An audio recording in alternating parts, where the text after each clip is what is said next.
সে একা একা বসে আপন মনে কেবলই হাসছে কেবলই হাসছে। তারে কাণ্ড দেখে মন্ত্রী বললেন, এই, তুমি এত হাসছো কেন? এত হাসছো কেন? ভারে হাসবো নাই বা কেন? পৃথিবী বনবন করে ঘুরছে, গাছের পাতা সব সরে সরে যাচ্ছে, মাঠে মাঠে ঘাস গজাচ্ছে, রোদ উঠছে, বৃষ্টি পড়ছে, গাছের পাখিরা এসে বসছে, আবার উড়ে চলে যাচ্ছে। এইসব চোখের সামনে দেখছি আর হাসি পাচ্ছে। তা না হয় বুঝলাম, কিন্তু শুধু শুধু বসে বসে তো আর দিন চলে না। তোমার কি কাজ কর্ম কিচ্ছু নেই? তা কেন থাকবে না? সকালবেলায় নদীতে যাই, সেখানে স্নান টান সেরে লোকজনের যাওয়া আসা কথাবার্তা এইসব তামাশা দেখে আবার এসে গাছতলায় বসে। তারপর যেদিন খাওয়া জোটে খাই, যেদিন জোটে না খাই না।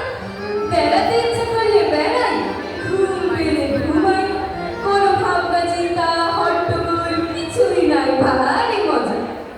আর যেদিন খাওয়া পাও না সেদিন কি করো? সেদিন তো কোনো লেখাই নেই, চুপচাপ এখানে পড়ে থাকি আর এইসব তামাশা দেখে। বরং যেদিন খাওয়া মেলে সেদিনই হাঙ্গা বসে। ভাত মাখাও রে, গ্লাস তোলো রে, মুখের মধ্যে ঢোকাও রে, চিনবো রে, কেনো রে, তারপর আবার জল খাও রে, হাত মুছো রে, কত রকম কাণ্ড বাবা। এতদিনে দেখছি ঠিক মতো লোক পাওয়া গেছে। আচ্ছা শোনো, তোমার গায়ে এক আধখানা জামা দিতে পারো? তার জন্য কত টাকা চাও? আমি দিয়ে দেবো।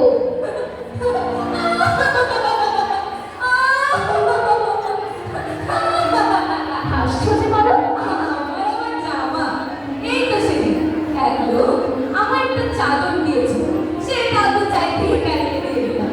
জামাটা আমার তো ভারী ভারী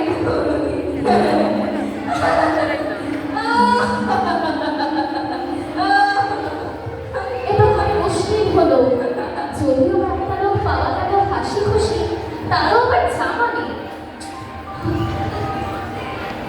আচ্ছা শোনো, তোমার বিছানার তোষকখানা দিতে পারো? তার জন্য কত টাকা চাও? আমরা টাকা ঢেলে দিচ্ছি। 40 বছর বিছানায় চোখে দেখলাম না, তার আবার তোষক। জামাও গায়ে দাও না, লেপ কম্বল বিছানাও সঙ্গে রাখো না। তোমার কি অসুখ করে না ছাই? অসুখ আবার কি? অসুখ অসুখ ওসবে বিশ্বাস করি না। যারা কেবল অসুখ অসুখ ভাবে, খালি খালি অসুখ হয়।